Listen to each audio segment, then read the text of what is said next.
Lowe's knows to bring your vision to life, it's important to find the right color. That's why MyLowe's Rewards members get a free Valspar paint or exterior stain sample to test your look to confidently refresh your space. Offer valid in-store only 8/7 to 8/20. Limit 1 per customer while supplies last. Discount taken in time of purchase. See associate for details. Rewards program subject to terms and conditions. Details at lowes.com/terms. Subject to change.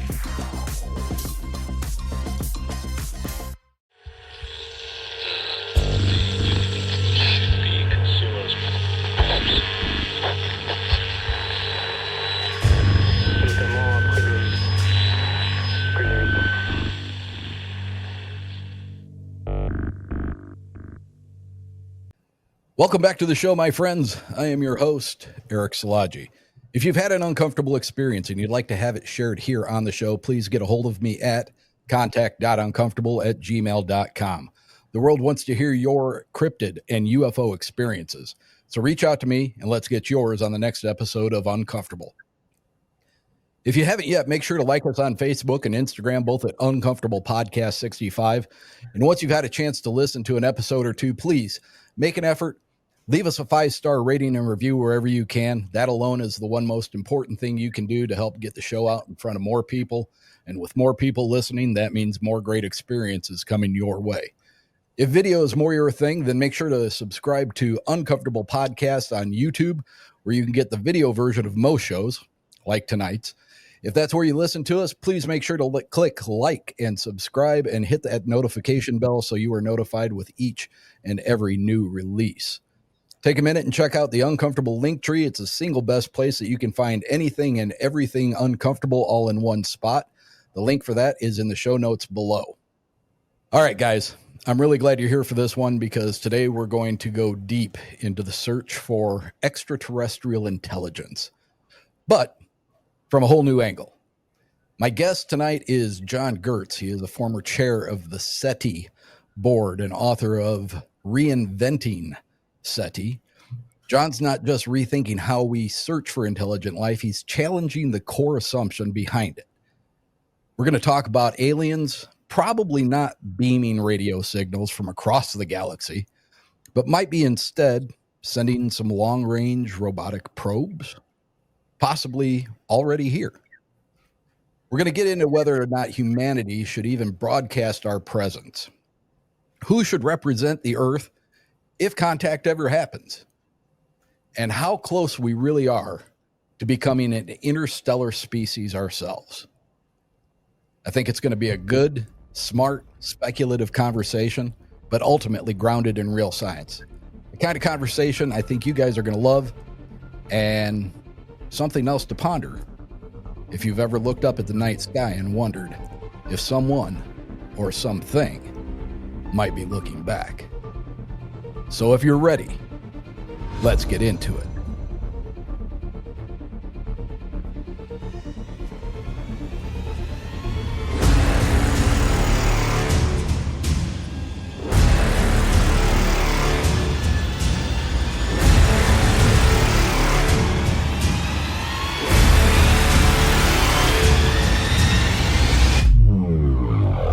So if you will, please give a warm, uncomfortable welcome to Mr. John Getz. John, thank you for being on the show tonight.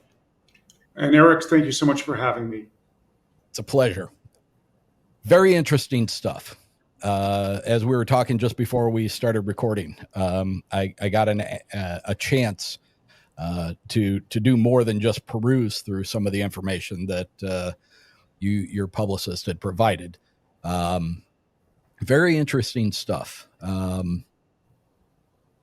I wonder, because like where I anticipate this conversation going, I wonder what that does, because you admitted you're not necessarily a UFO guy.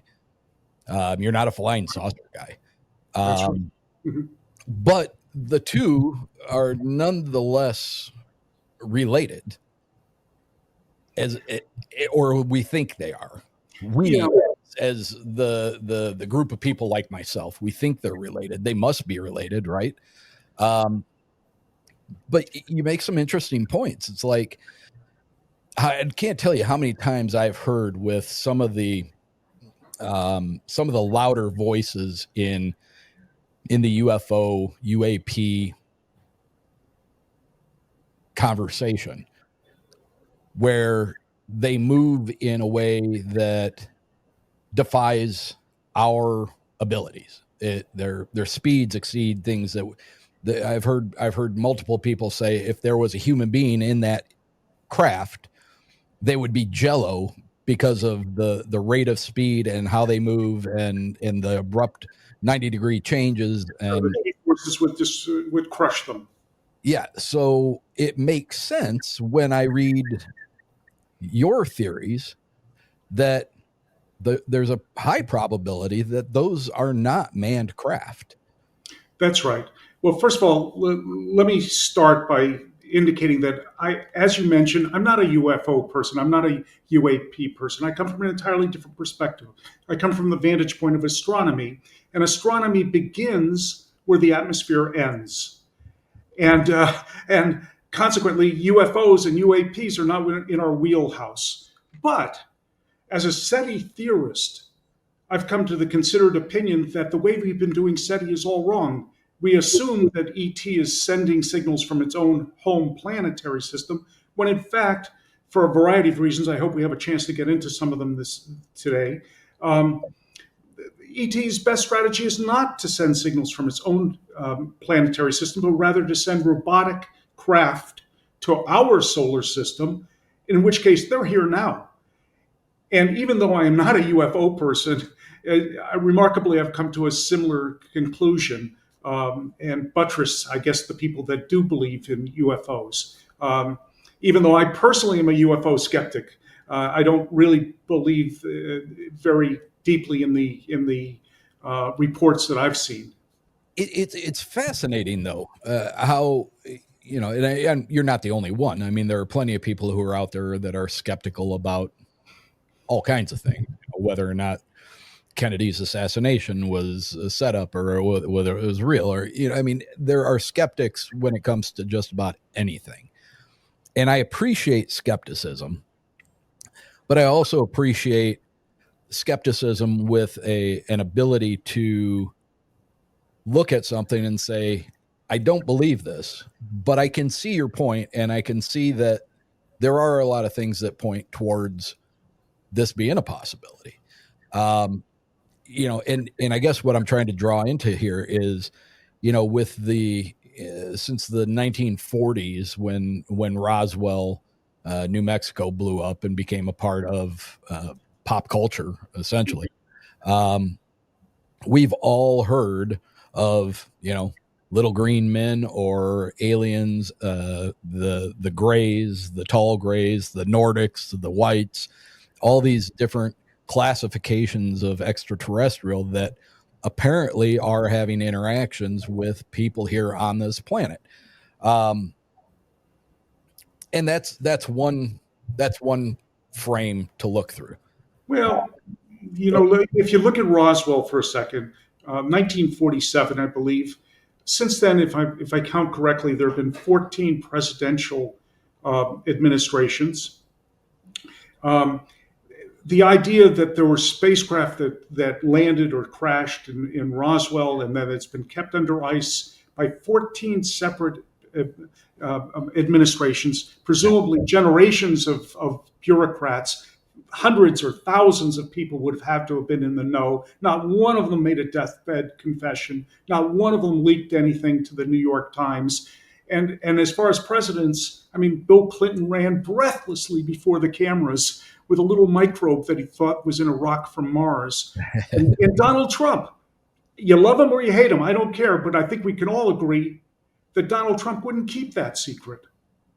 So I don't buy the conspiracy angles. I don't buy there's a big government conspiracy. Boy, to keep that many people quiet, but the argument can be made that they haven't been kept quiet. In light of recent years, with the congressional hearings, the pilots, the whistleblowers, all these people that have been going in front of Congress and testifying to these things being in our sky and causing issues with training missions and stuff like that. I think the bottom line is there is something in our air that we're either drastically mistaking, or there is something there that we just don't know what the hell it is. And if that's the case, where I would love to be able to just sit here in my blue skied world and say, well, obviously they've got to be aliens. I mean, how else would they, but it makes complete sense that the notion of probes, or as in part of what I read of yours, nodes, to be cast out and indiscriminately looking for whether it's signals or sensors that would indicate the possibility of rudimentary or life as we know it. Yeah, I mean, let's look. The very first ET civilization could have arisen about about 8 or 9 billion years ago. The universe is 13.8 billion years old. It took about a billion years before the first rocky planets were formed. But thereafter, you're only looking at the evolution of possible life and how long it takes to evolve into technological competence. If it's like Earth, another 4 or 5 billion years. Okay, so that brings us to 8 or 9 billion years ago. That's a long time ago. The first ET civilizations are that old. And unimaginably more advanced than ourselves. Now, they would send probes to visit the rest of the galaxy, to explore, for situational awareness, to see what else is out there. They likely found out about us right after our planet was formed. And probably sent probes here for the last 4.55 billion years since our planet formed. So to jump in on that, you don't think that our rise to nuclear superiority, our rise to holding nuclear power in our hands, has anything to do with their discovery of us? No. If you believe that if what you're trying to say is that there's a coincidence between the explosion of the bomb in Hiroshima and the first report of UFOs at Roswell in 1947, no, I don't draw that connection. For one thing, I don't believe that Roswell was anything more than a weather balloon or something. But apart from that, there is something called the speed of light. So even if they have a very, very powerful telescope that could have seen the Hiroshima explosion, they would still not know about us for however many years as equated into distance. So if they were 100 light years away from us, so if their nearest civilization, it would take them 100 years to find out about it. And then to send a probe to us after that would take, until thousands of years. So I don't believe that they sent probes in reaction to our nuclear knowledge. But they've been here probably since, they probably knew that we were technological back when we were building pyramids, or the advent of agriculture. Certainly they've known we've been biological for as long as we have been biological, and noted the first onset of oxygenation of our atmosphere, which implied multicellularity. They probably figured that out at least 2.5 billion years ago. So in all the time, they've been sending probes. And as a matter of fact, if we do find a probe in our solar system, there's a very strong likelihood it's going to be dead. That is to say, it's space junk. I don't know what the lifetime of a probe is, but they could have been sending hundreds or thousands of them over the years. Even if they paced them at only once every million years, they would certainly pile up so that the ratio of space junk or dead probes in our solar system may be far, far higher than that of active or probes. See the like the I guess you'd call it the fantastical side of what I hope. Uh, Ultimately, I hope that there is another life, and that we do get to encounter it, and it is um, benevolent, and it is open arms, and hey, how you doing? Glad your neighbor. I hope that's it. Well, that life may be us. Uh, you know, uh, it's entirely possible that those early probes seeded Earth with the very first bacteria uh, and allowed it to evolve as it would, as it will, and that effectively, like a Johnny Appleseed, the first ETs that are much, much older than us, pollinate or fertilize or inseminate planets or infect planets, whichever adjective you prefer, as they are created. Well, it was interesting because reading about your theory on the probes or nodes, that kind of took me down that rabbit hole as well. As you know, what if that was a lot of people refer to I believe it's panspermia. That's right. So what if that was the methodology? What if these probes were loaded with the building blocks of life, Mhm. and as they went on their journey to find other life, where they found potential for life, they would deposit that biological matter to get things started. Precisely so. I mean, there is still the great mystery, and it cuts either way. The great mystery of how it is that life began on planet Earth, almost from the very first instant that it could arise on planet Earth. The oldest life is it goes well. There it could be 3.7 billion years ago to 4.3 billion years ago. There's some controversy, but certainly no later than 3.7 billion years ago did life start, which was right after the late heavy bombardment, the one that created all the craters on the moon that would have destroyed, presumably, or might have, or putatively destroyed life before that. So the question is, how did life begin so rapidly in geological times, just in a snap of a finger? Well, either it was panspermia, intentionally planted here, or it's simply that life is very easy to get going. And if it's very easy to get going on Earth, it must be fairly ubiquitous in the galaxy and in the universe. Well, it struck me going through pages from your document. Um, some of the photographs that have been taken by the Hubble and by the Kepler, and when you when you see these photos, and I know there's going to be some people out there who subscribe to well, they're representations, they're not actual pictures. A lot of people like to argue that stuff, but when you see just the vast, uncountable numbers of stars and realize that those are only the bright ones, it's mind-boggling to think of how many opportunities there are out there for other planets to sustain some kind of life.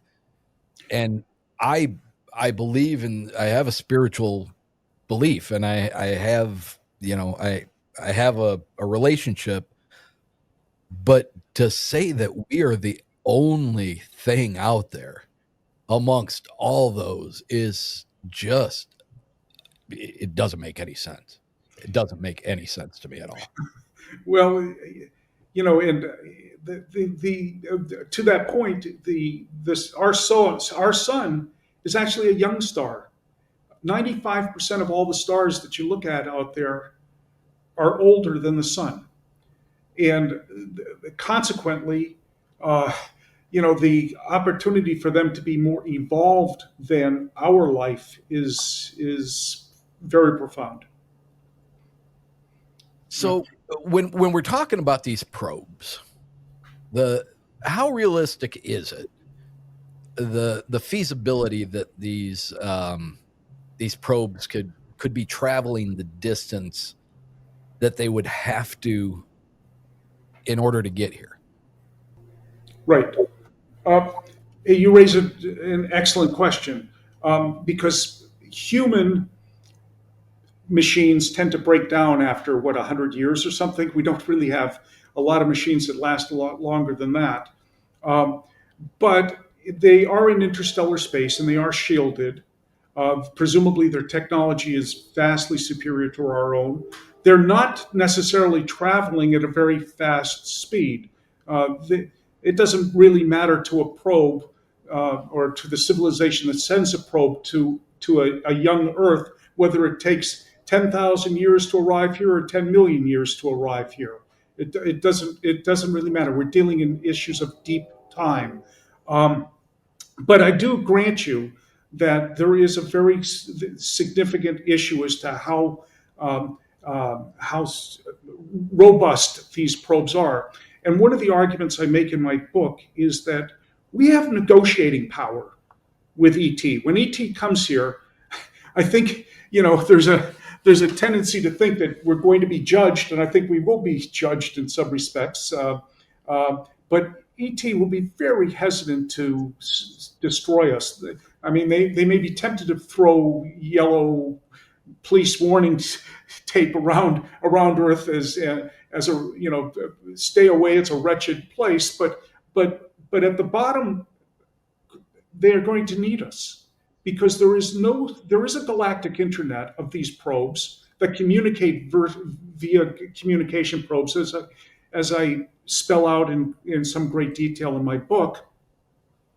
But but no one civilization can maintain this galactic internet. They ultimately, and that's our negotiating power, they'll need us to help maintain that the galactic internet in our quadrant or our particular small area of the galaxy. By manufacturing and launching the probes, and using our telescopes, our transmitting telescopes, our big huge radio transmitters, like the Arecibo telescope, which is now defunct, would be an example of that, to transmit messages also across the galaxy. Um, but I do grant you that it is a deep concern. One of my other deep concerns is, if sending probes make a lot of sense from ET's point of view, because a probe can do science, Right. it can really explore. Whereas if they send messages from their own solar system, they get no information back, unless and until a typical technological civilization arises and transmits something back to them. But here, a probe can actually do science long before a technological civilization arises. Sending signals from your own solar system could be dangerous. There may be some very, very bad actors in the galaxy, and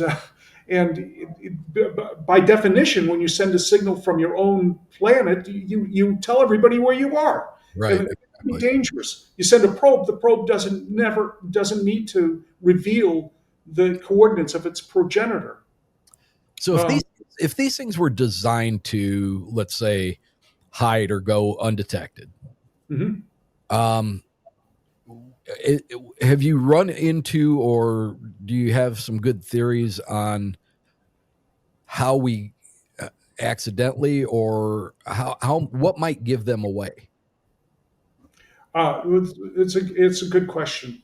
Um, well, so first of all, um, they may, of course, have stealth technology. A probe could be sitting on an asteroid somewhere, and be buried under the regolith, under the rock or rocks of the asteroid just for protection from micrometeorites and from radiation and so forth.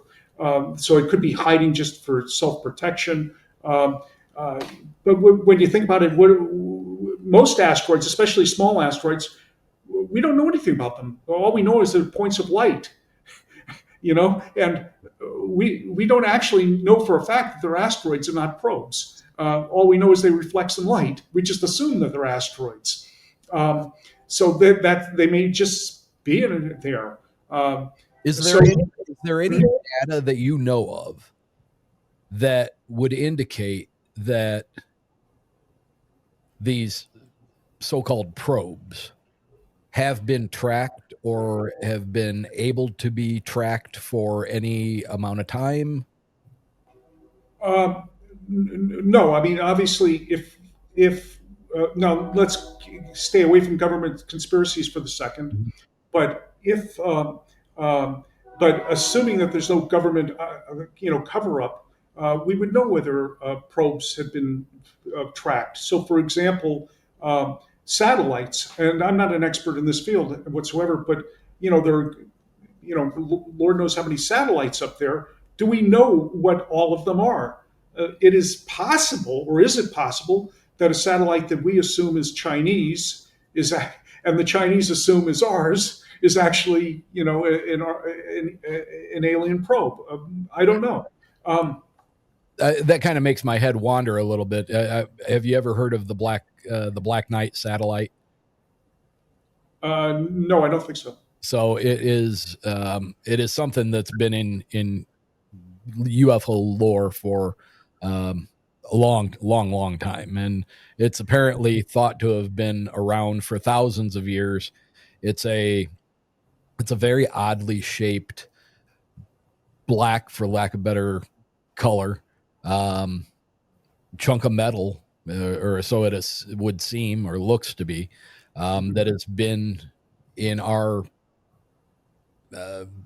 orbit around our Earth for a long time. And a lot of people seem to think that is some sort of a probe or a sensor gathering information on our planet. Well, there's so many military satellites that are not registered or unknown, and that are of human derivation. So this particular satellite, I have absolutely no idea. But the question is, where would ET be hanging out in our solar system, and why aren't they making themselves known to us? Well, I would posit or argue that they're not just saying, "Hey guys, we're here," because they're studying us. As advanced as their computers, their onboard computers may be, it probably will take a lot of time of uploading, old I Love Lucy episodes or YouTubes or whatever that they're studying in order to learn they may be learning our language from Sesame Street, our maths from Khan Academy, all the rest of it is from YouTube. I don't know, but it takes a long time to decode us. Moreover, they may not have the onboard ability to deeply analyze us to the extent that they need to, and be porting data back to some home planet at an unknown distance from us.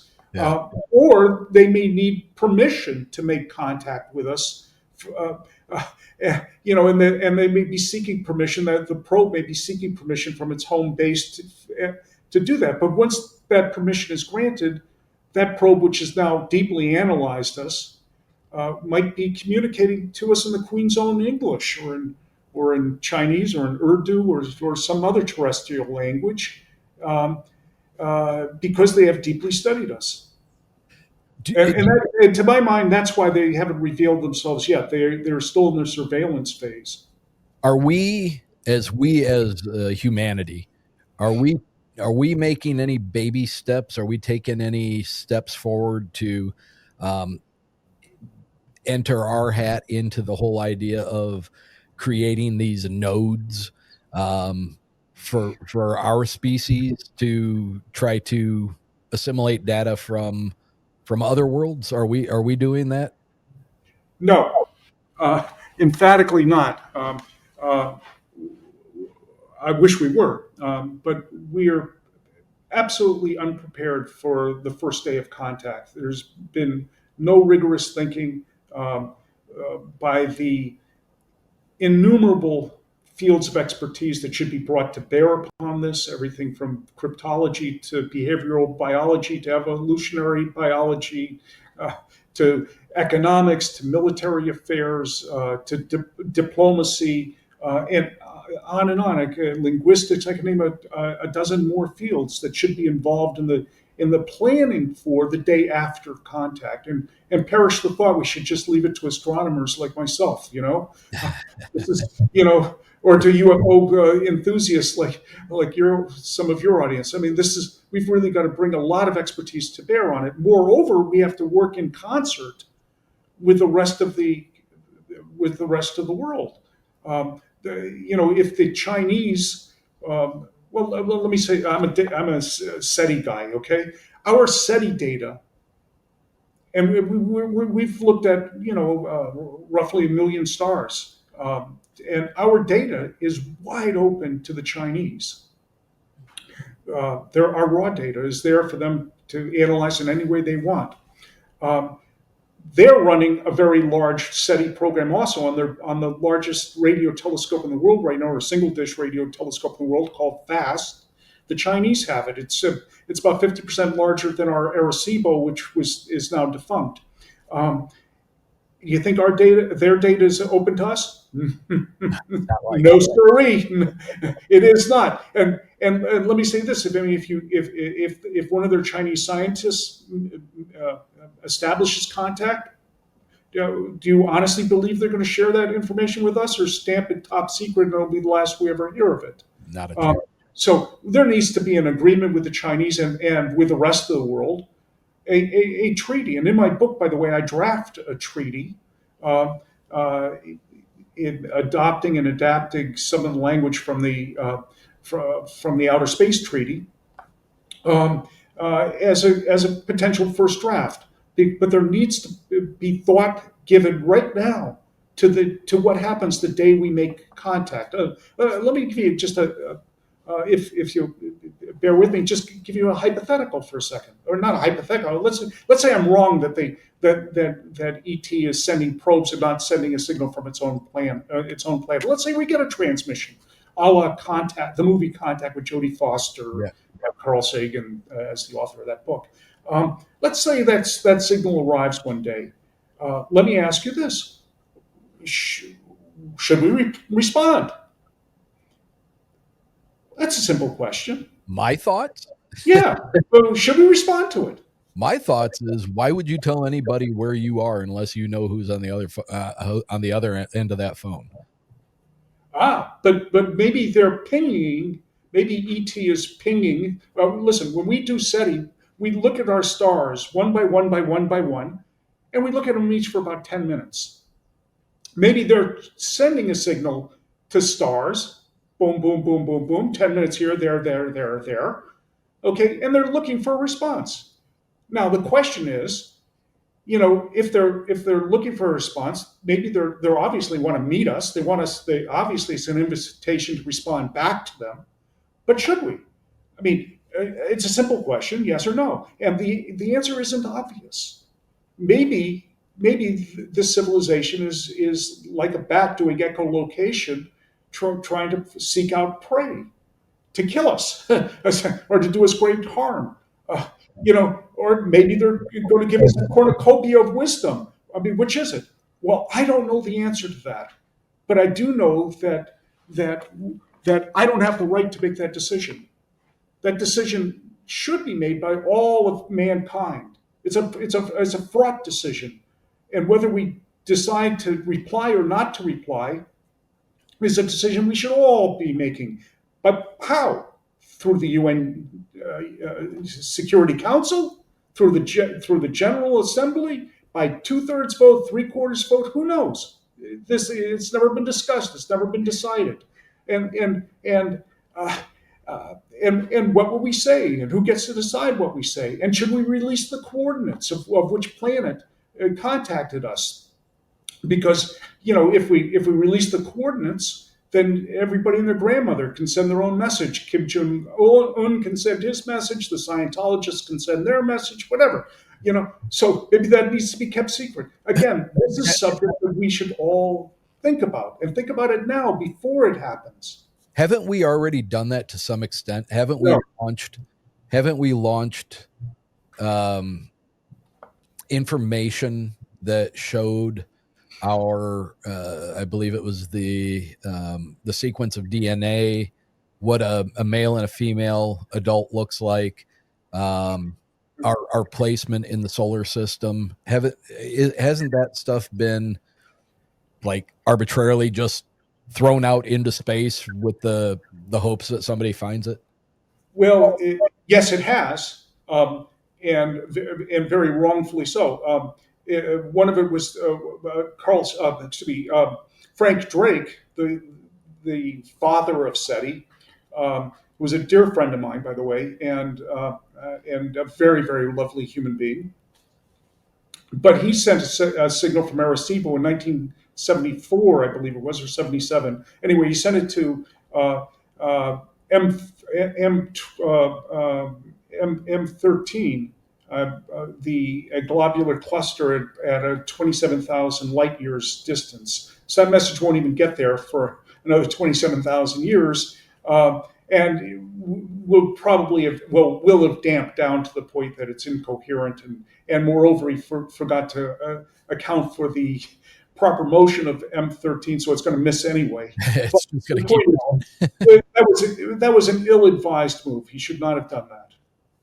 Because on whose authority did he do that? On his own say-so, that's all. None of the rest of us had any choice in the matter. He confessed to me personally that he's sorry he did it. Anyway, so... I'm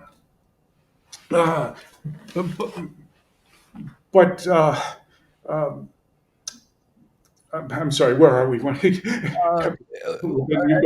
I guess I was going to lead into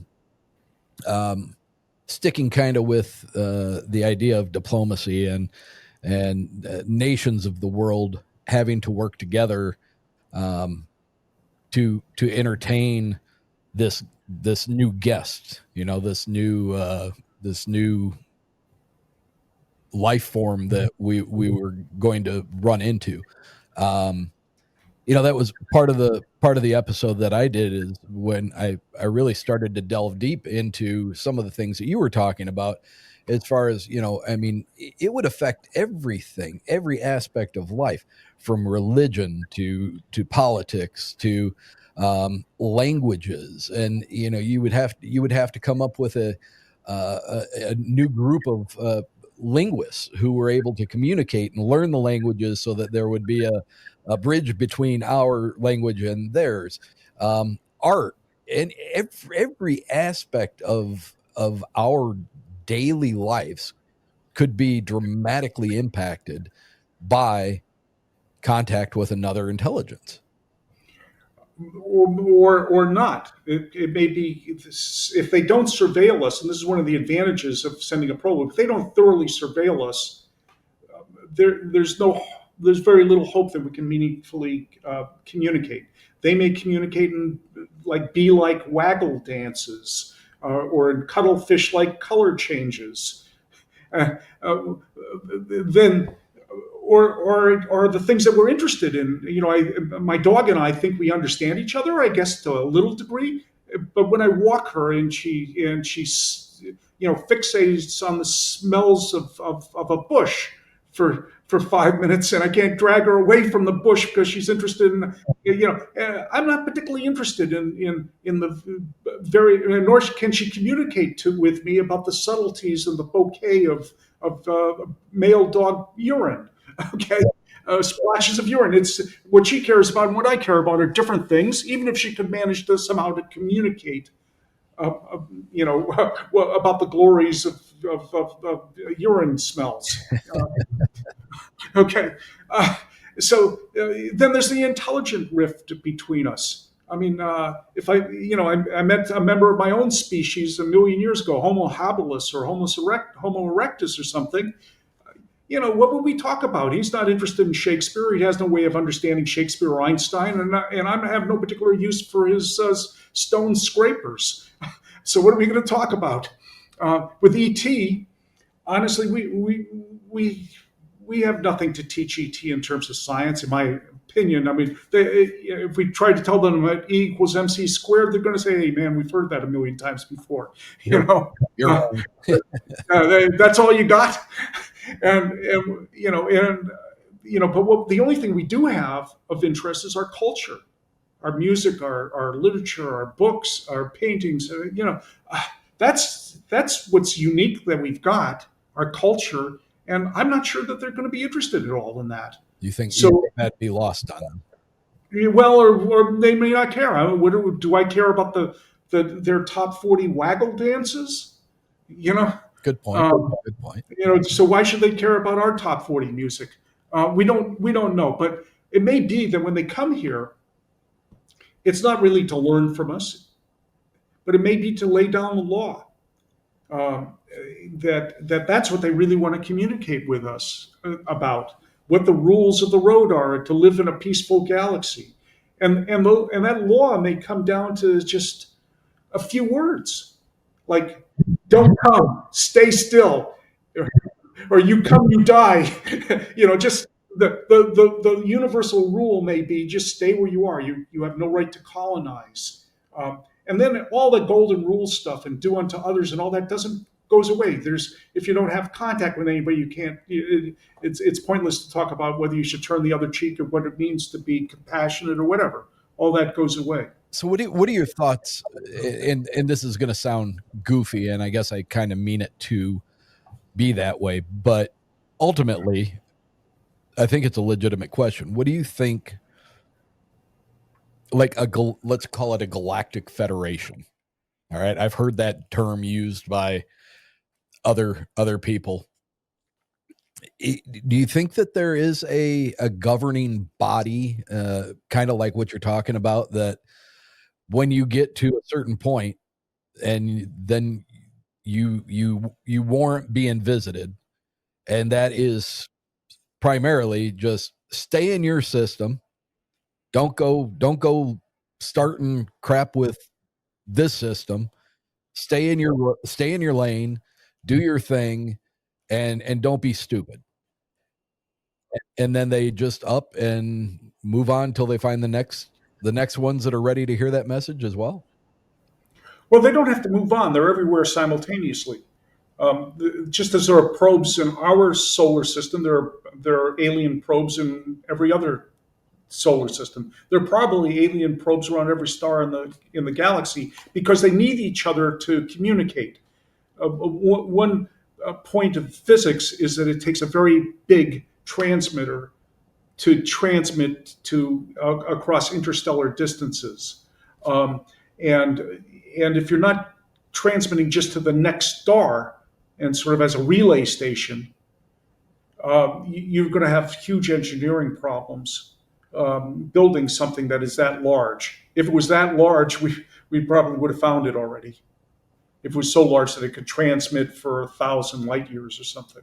So like our planet, our world, our streaming services, our radio towers, our CB radios, our what's the other ham radios, those are all putting signals out into the air, and they're being collected by antennas and cable systems and dish networks all over this planet.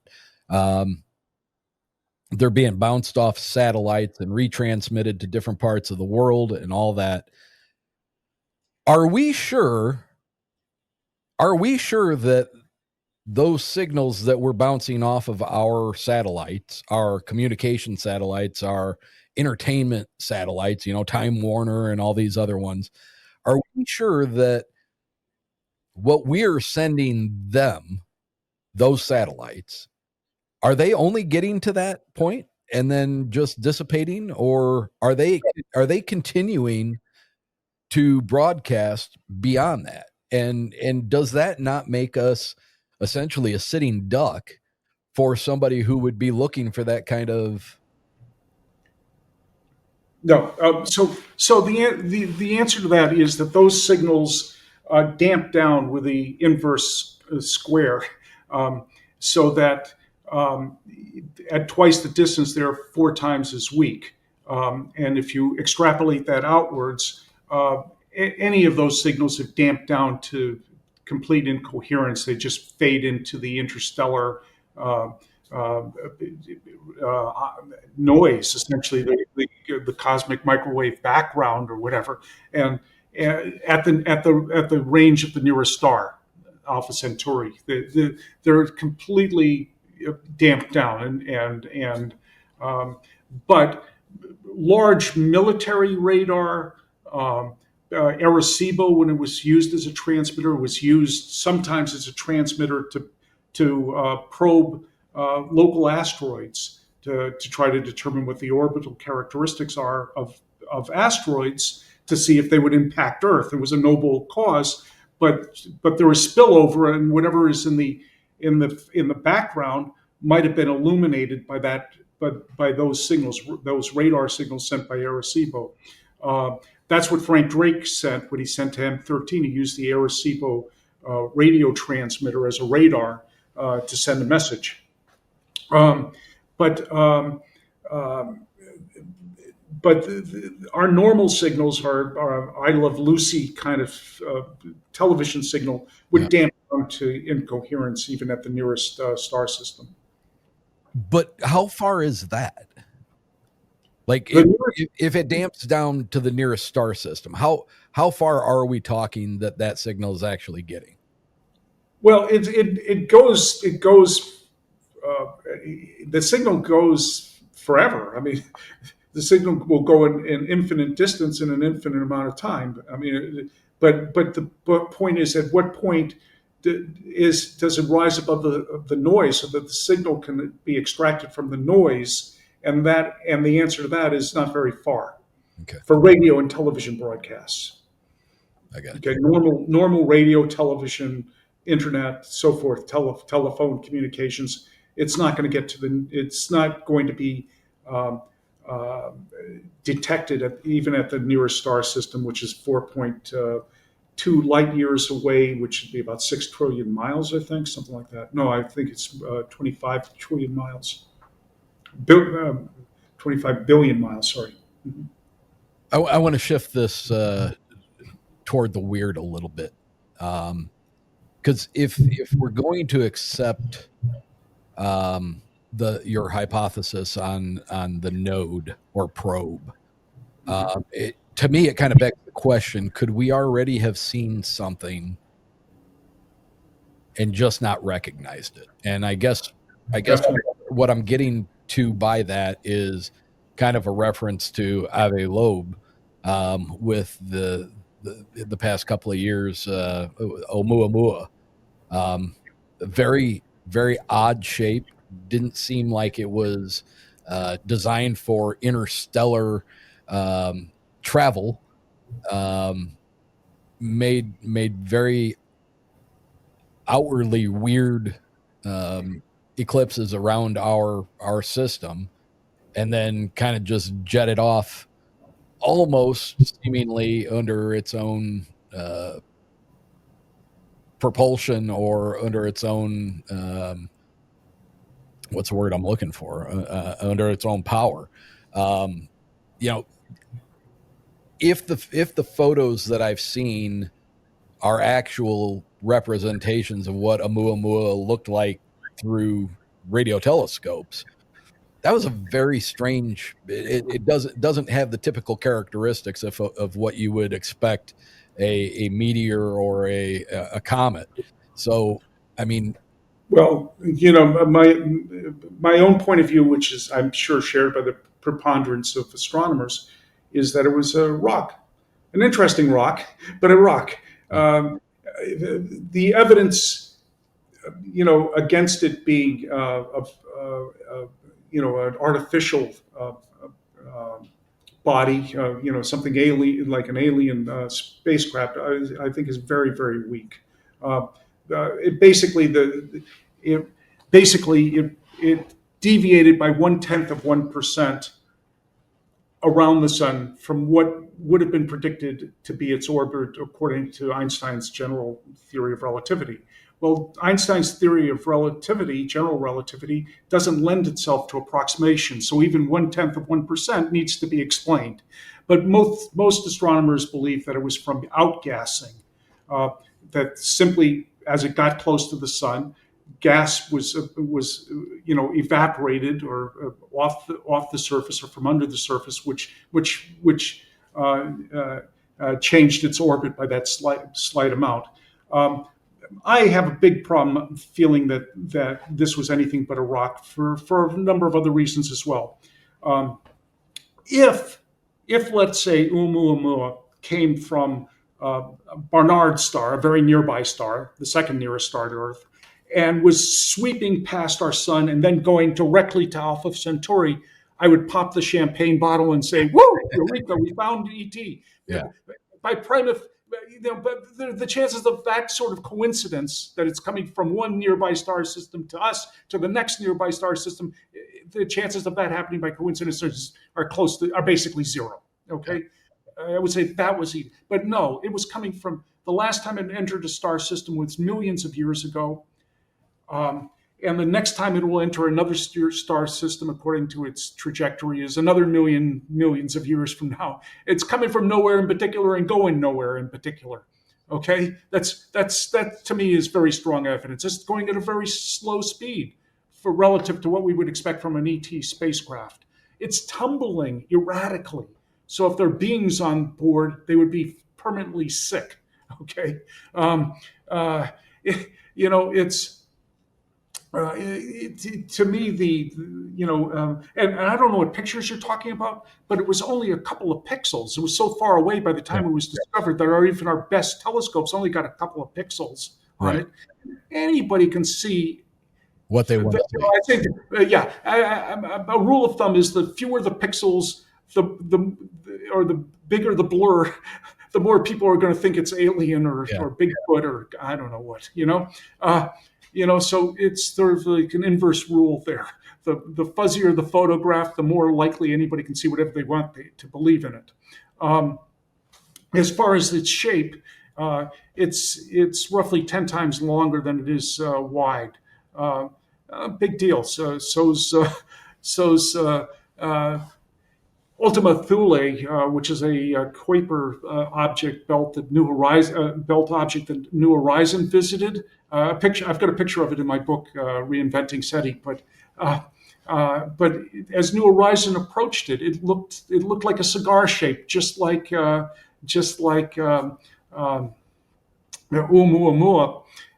But as you got close to it, you realized that it looks like a pancake. Also like Oumuamua, okay, but it was clearly two flattened rocks attached to each other. And there's no question that it's not an artificial body. It's just two asteroids stuck together. New Horizons got close enough to get a very good photo of it, but from afar and from a blur, you could see, it's the same sort of spacecraft as Oumuamua. Right. So sorry to disabuse people of that notion, but I'd like to stick to the evidence. The evidence does not strongly favor Avi Loeb's position. It's very interesting to have conversations with people on both sides, because if you listen to Avi speak about it, he's very passionate in his defense of the possibility that was something much further from the normal than what, looking at the way you speak about it, it got too close to the sun, it off-gassed, that changed the orbit and the trajectory and possibly the speed for a very short span of time, and that accounts for the whole thing. So it's funny when you get into the conversations how different they can be just because of. Look, I know Avi very well. He's a very, very smart guy. I don't know a single astronomer who agrees with him on this. And many have looked at it. Yeah. He's just out there on his own particular crusade, and almost all of us disagree with him. Yeah. Okay. believe me, I'd be the first one to, be happy if it were true. Uh, but I come from a field of serious astronomers, and we go where the evidence leads us. Is there anything out there that you guys in the world of astronomy, is there anything out there that is, if not consistent, consistently odd? Is there anything out there that is producing things that are making you take notice and continue to track because there is no understanding for it? Yeah, and this is whenever we come across new phenomena, some of us like to believe that we should be, seriously entertaining the prospect that it could be alien. I remember when pulsars were first discovered, the two scientists that astronomers who first found the pulsars named them LGMs, little green men, intentionally, because they were really seriously thinking that this might be ET. But they kept that thought to themselves. And they continued their observations of this, and they found another pulsar, and eventually they determined that it was basically a neutron star. The pulsar was a physical phenomenon, and they disabused themselves of the notion that it could be an alien signal. Similarly, whenever there's a new astronomical phenomena, we do look at it and take seriously. I remember some years ago, a leading SETI astronomer came to my office breathlessly. I live in Berkeley, California. This astronomer also was in Berkeley. Came into my office, said he had to see me urgently, and to inform me of a new star that had been discovered that was dimming by 22%, and it was discovered in the Kepler field. And that 22% diminution of light is phenomenal.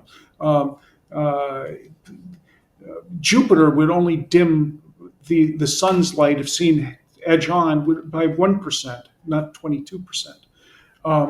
And moreover, it was dimming it in a different pattern. So that one time it would be 22%, another 5%, and so forth. I only asked one question of this astronomer, which sort of settled the matter for me. I asked, "What is the periodicity of this object?" Because the thought was that there must be some huge Dyson sphere, an artificial object orbiting the some other star. Right. And his response settled the matter for me. He said, "There is no periodicity." And that makes no sense to me. An object has to be in orbit. If it's not in orbit, it would basically plunge into the star. Well, today that's now known as Tabby star, after the astronomer who discovered it, Tabitha, whose last name is escaping me at the moment. And Tabby star is no longer thought to be an alien phenomenon. Most astronomers think that it's a cloud or a dust cloud or a hydrogen cloud somewhere in the foreground, and maybe not associated at all with the star. It's just by accident, in the same line of sight. Yeah. But it's still a mystery. Honestly, I don't think there's any definitive proof yet. So that's another example. Fast radio bursts currently are considered candidates for being some of them of being of alien derivation. Some of them seem to be associated with magnetars, a certain type of pulsar, but some of them are so complex, or complex enough that they don't seem to belong to be generated by a magnetar. So it's an open question for the moment. What about the wow signal? Is there Yeah. has there been more made of that than should have been, or is that? No, I think that's an interesting signal. My own point of view on that. First of all, it's a misnomer to think that we've gone back and looked at it a lot. We haven't. There have been, from time to time, some telescopes have pointed in that direction, but there's been no systematic long-term study of that field of view. And it was a larger field of view. It's not. It was unfortunately not a point source that you could associate with a single star, but it was a larger field of view. My own point of view on that is that it really could have been a local probe, because what we don't know, it's pointless to go back to that same field of view if it's a probe in orbit around the sun. It wouldn't be in the same spot anymore. It would be somewhere else in its orbit. Maybe it's I would ask the question, what asteroids were in that field of view at that particular point of time? I think it was, again, in 1977 in Ohio. And no one's done that study. I've asked the question in my book, but to my knowledge, nobody's answered it. Let's get to your book. Just let me say one thing about the wow signal. Sure. Also. Yeah. One of my chief gripes against the traditional way of doing SETI is it's always done with one telescope. Properly done, it should be done with two telescopes. If two telescopes were looking at the same field of view, one in Ohio and the other, at say Kitt's Peak or something, or any other observatory, Arecibo, you name it, I don't care. If two telescopes were looking at the same spot in the sky simultaneously and backing up each other, we'd be popping champagne. With just one telescope, detecting the wow signal, you'd scratch your head and say, missed opportunity, sorry. Well, you kind of got ahead of me there for a moment. I wanted to start talking about your book, Reinventing SETI, New Directions in the Search for Extraterrestrial Intelligence. And the basically what I wanted to get from you is, obviously, let's talk about your book, where people can find it, when it's out, how long it's been out, what the reaction to it has been so far. But what I wanted to get to was, like, you have rewritten the ideas behind what SETI does. I assume that means that you must have a critique of how they've been doing things up until this point. Sure. And what are you changing? What's the shift to? Sure. First of all, to answer your first question, my book Reinventing SETI is not out yet. It's being published by Oxford University Press on August 11th, so it'll be out very soon, next month. Don't let the fact that it's being published by Oxford University Press dissuade somebody in your audience from getting it, because it's not written for academics. It's really written for a general audience. It's written with, I think, a lot of humor and fun and so forth. But it's academically rigorous, and in that respect, what's presented there as fact is actually fact. Okay, so that's about the book. Now, one of the and my background isn't in SETI. I served 3 terms as chairman of the board of the SETI Institute. I went on to found a group that. With the purpose of raising $100 million for SETI, when Yuri Milner stepped forward and actually put up $100 million, then I became the only layman serving on his on the advisory board to advise on how that money might be best spent. So I have a lot of background in SETI, but I come from a different perspective. On a day-to-day basis, I'm a businessman, and I try to get into the head or the CPU or the ganglia or whatever of ET and ask the question, what makes best strategic or economic sense from ET's point of view on the best way to communicate with us, assuming that they want to communicate. And the standard paradigm since the inception of SETI has been, since Frank Drake did the first SETI experiment in 1960, has been to look at stars for 10 minutes each, and on the presumption that ET is signaling to us. And I turn that on its head, and I say in my book, and I say that as a strategy makes no damn sense whatsoever. Okay, it's just fraught with problems. Well, one is, I've mentioned earlier, it's dangerous. Okay, number two is that there needs to be temporal alignment between the telescope and the receiver telescope and the transmitter.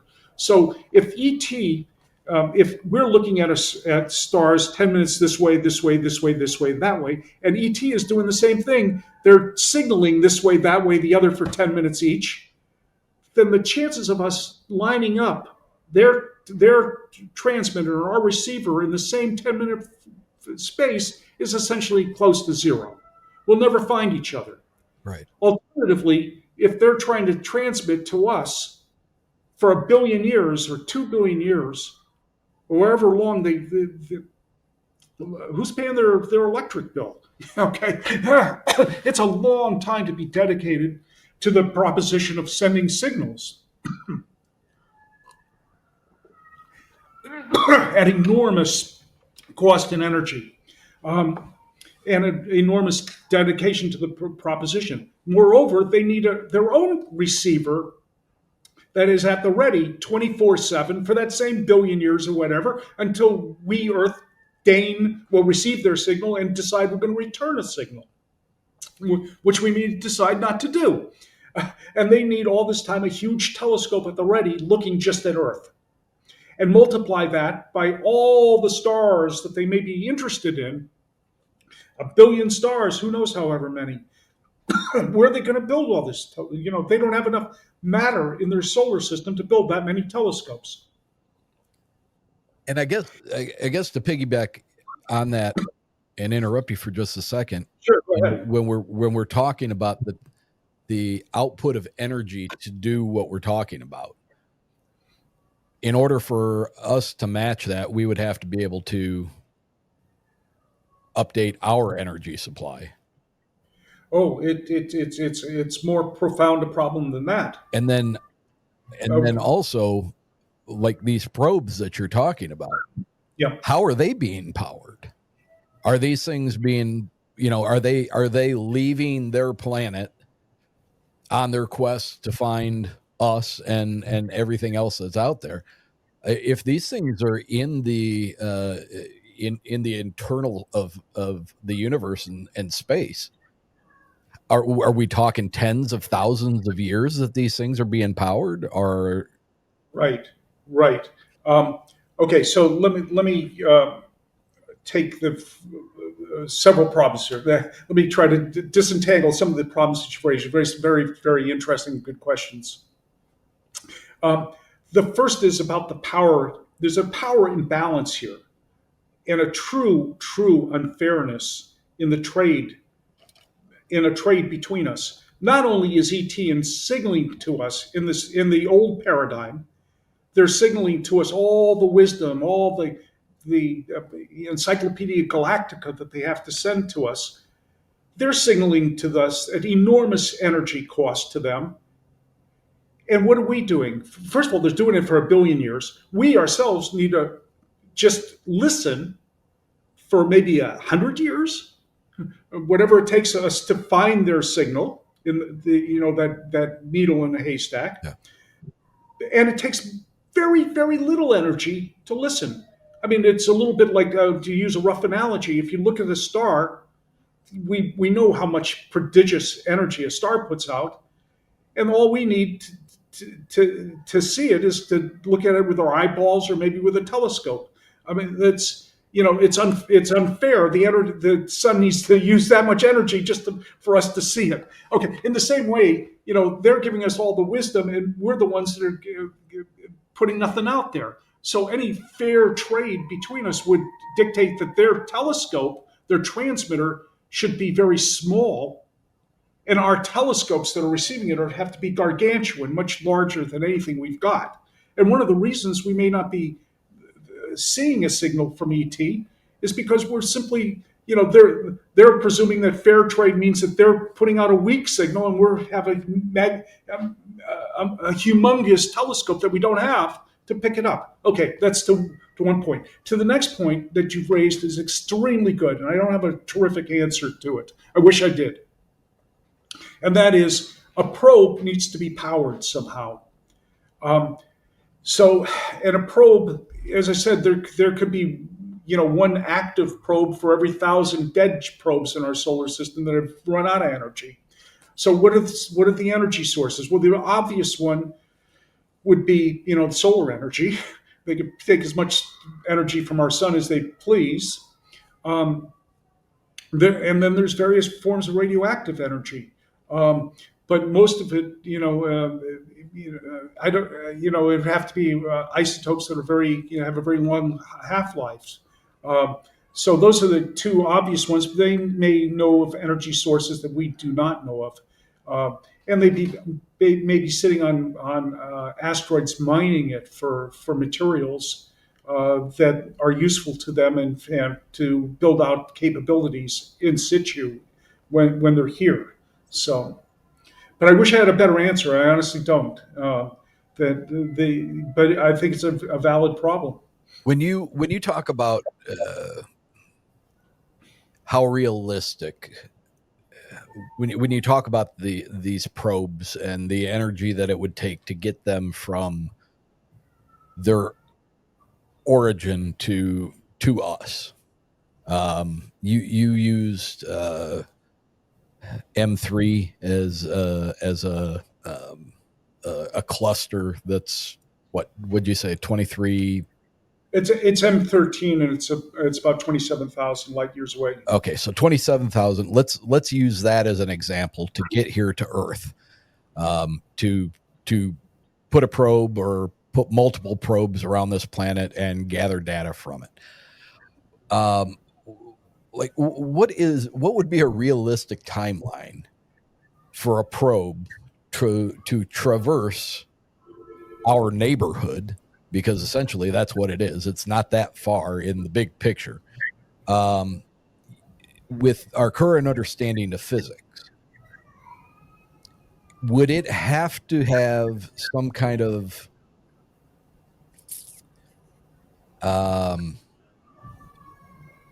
would it be able to go? I'm having trouble trying to put this to words. Would it have to have some kind of an unnatural propulsion, something that would be way beyond what we would understand in order to traverse that distance? Or No. could it technically be able to do that just because it was powered and created by an intelligence that might be 3 billion years more advanced than we are? No, we've already sent interstellar probes ourselves with our crude technology. With 1970s technology, we sent Pioneer and Voyager into interstellar space. And they're continuing at roughly 23 kilometers a second or so. They're going to go basically forever. So getting propelling a probe to its cruising velocity is no problem at all. You just launch it from your solar system and send it on its way. Okay, the same way we do. You can use chemical rockets. I doubt they would use something that crude, but you could. Just like we did, and it would sail along. However, when you get to the other side, you need to decelerate, and so you need a propulsion system that can decelerate. It can be a solar sail, by the way, a solar sail is a more likely solution to Avi Loeb's Oumuamua. Maybe it's a discarded solar sail that was decelerating a probe that was being put into our solar system. But the problem with that is if it's tumbling, then how does solar sail then adjust its orbit by that 0.1%, it's useless. The solar sail doesn't work when it's tumbling. Yeah. Anyway, that's an aside. Go on. It was, because I mean, where But a solar sail may be used to. It could be a probe could deploy a solar sail to decelerate when it gets to the solar system of interest. when you start talking about these types of these theories and hypothetical things, I mean, I don't think it's not that big of a stretch of the imagination to like start to think in terms of Star Trek and Star Wars and the things that make more sense to us because we've seen it in a movie. Just to outwardly be able to work out the physics of how things, like in space, is there a I guess maybe you'd call it like a terminal velocity. Is there a speed that an object that is unpropelled can reach and maintain indefinitely? Is that just because of gravity entering and exiting the gravitic forces of other planets? And you can accelerate an object in space to an arbitrary speed until you get to the light speed. No object can actually attain light speed. No physical object can attain light speed.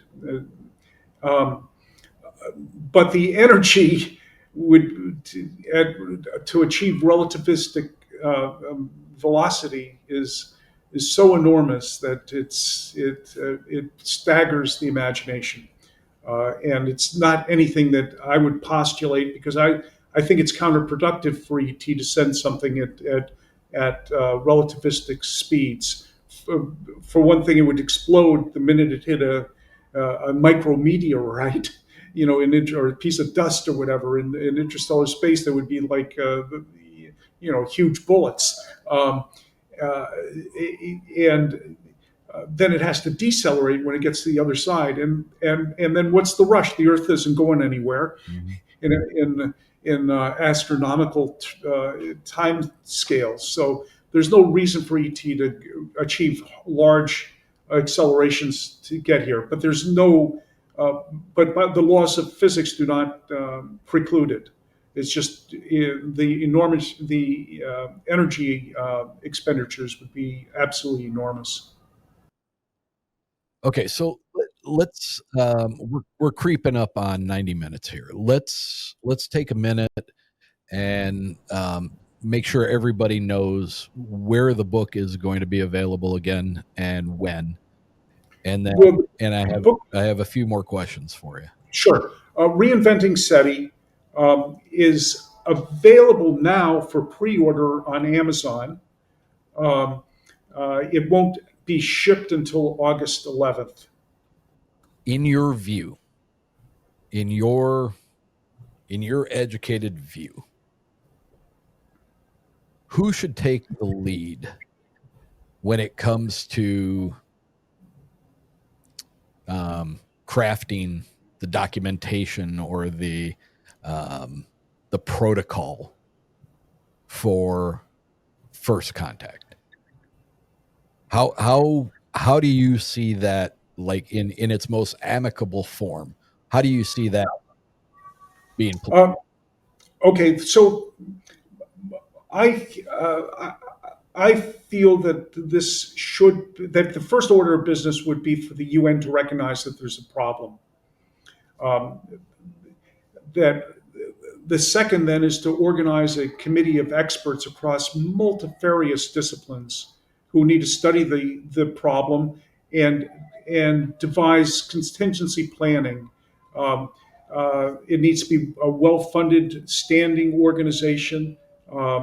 And there needs to be, as I said, the work product should be a treaty. Now, I've already drafted a treaty. You can find it in my book.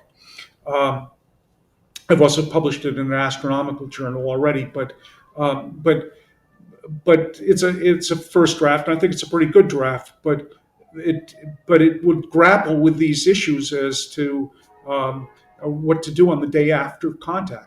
But that group needs to be organized now, not to wait till the moment after contact when we're all befuddled anyway, when we're just overwhelmed with the fact of it. Yeah. But we need to consider this. It may take a decade or two of deep consideration before we come up with a work product, which would be a standing committee to work after the fact of a detection, and a guiding treaty that guides us in how we would react to it. So it's important to do this now before this, because look, let's take this signal from another planet. Let's say I'm again wrong, and I don't have all the wisdom in the world, and it may be that I'm wrong. That ET does send a signal from its own home planet. If they did that, how long are they going to wait for our response? I mean, I know that we move on every 10 minutes. Are they going to also move on for 10 minutes as adjusted by the speed of light? In other words, if they're 100 light years away, then they're going to look at for our return signal 200 years later. In other words, 100 there, 100 back. And after that 200th year, are they going to wait for 10 minutes? 200 years plus 10 minutes, 200 years plus a month, a year, a decade, who knows? So our best strategy is to know what we're going to do now. If we have a response, we are going to respond and make the decision that we're going to respond, to make that decision now. And the moment we get a signal from that other planet, hit the send button as quickly as possible, because the decision will already have been made. Do you think there are any recognizable front runners to head this, the idea behind this? Are there any nations? Are there any global collectives that? There are two nations who are front runners in this, and that's of course the United States and China, the two usual suspects. Okay. The United States has, of course, a very vibrant SETI program, or we have a SETI program at Berkeley, at UCLA, at Penn State, and the UK's got one in Oxford. There's robust SETI programs in South Africa and Italy, and so on. But the big problem is that the Chinese are now entered the field, and they've done so big time. They've got the largest single dish radio telescope in the world, called the FAST telescope, which is doing SETI. Not only SETI, but it's doing SETI. So we should be in dialogue with the Chinese. It may be that if failing an international treaty, that we should have a bilateral treaty between the United States and China, and that other countries can join. But let me tell you why this is. Let me give you an example of why this is so important. Let's say that I'm correct, and that ET's here right now in our own solar system in the form of robotic probes. And one day we get a signal from ET saying, well, I've decoded your language, and I'm telling you in English that nice to make your acquaintance, and I've got my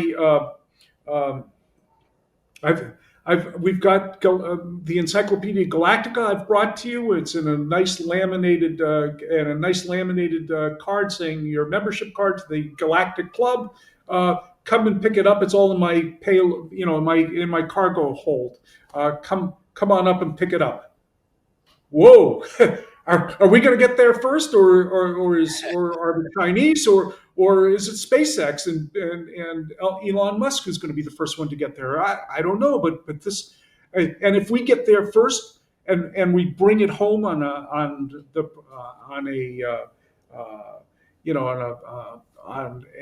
we get there first and we bring it back, will the Chinese be incentivized to shoot down our craft, lest we receive a cornucopia of technological knowledge and they're going to lose out on?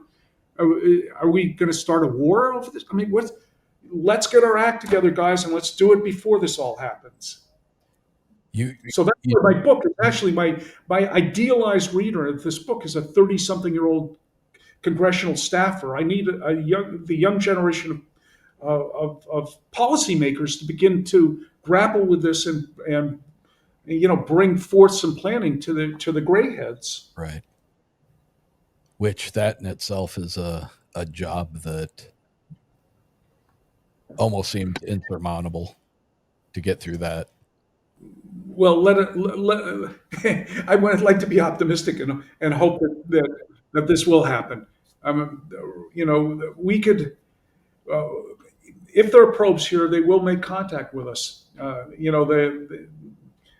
There's some thinking in the SETI community. David Brin was the first one to bring this up.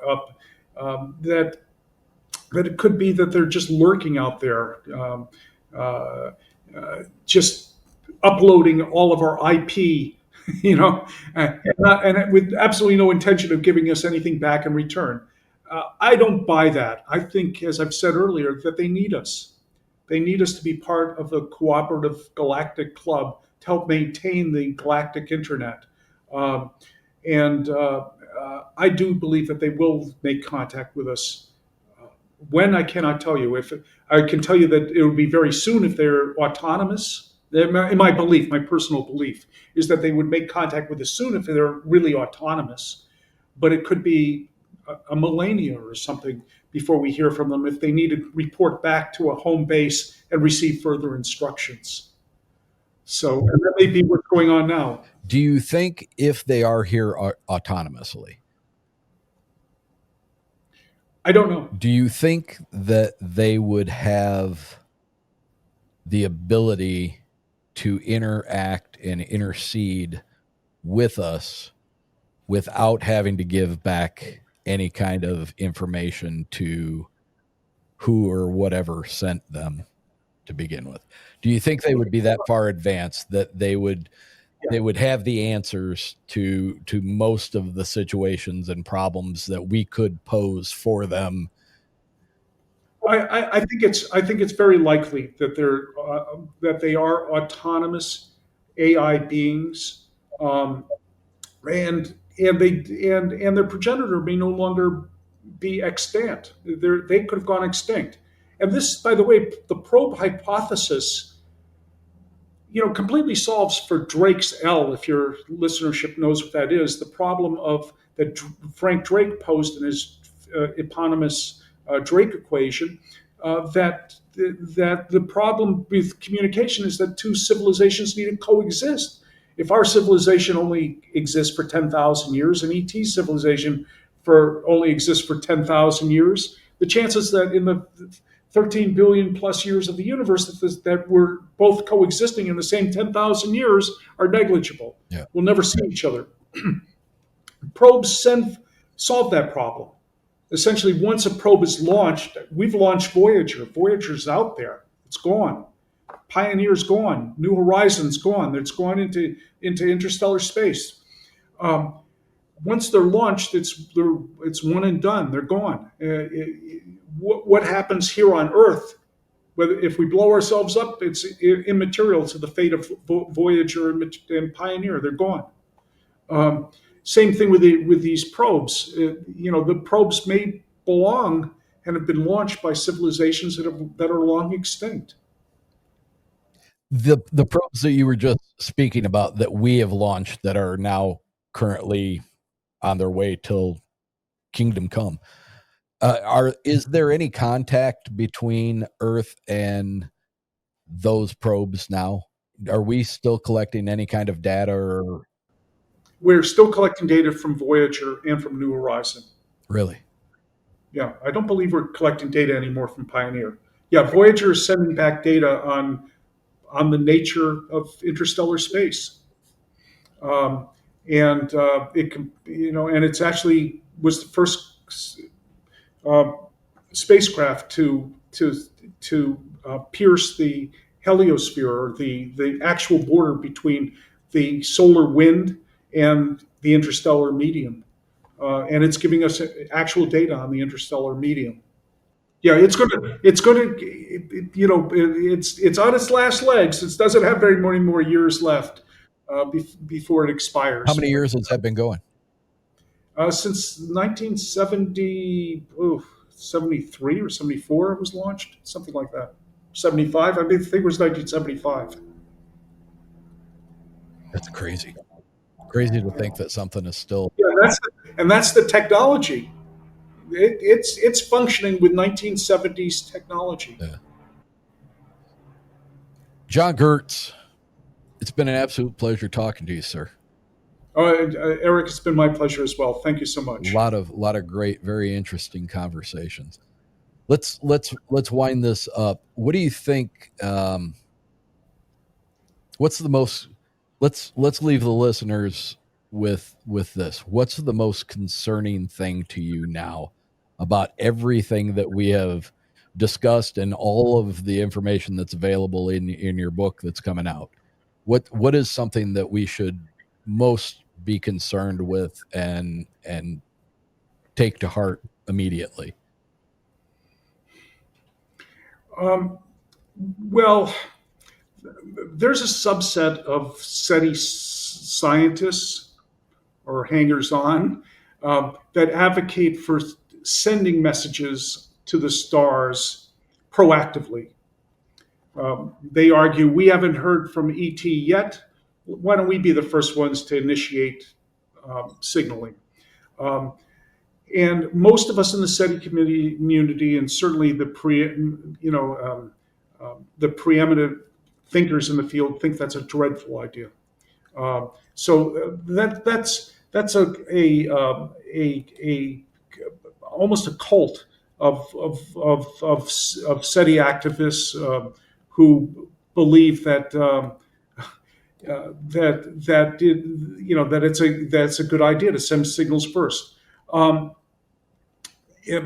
own view is that I entitle a chapter of my book something like this. I may forget exactly, but I say METI beyond the dangerous to the arrogant, delusional, unethical, unscientific, illegal, quasi-religious, and perfect.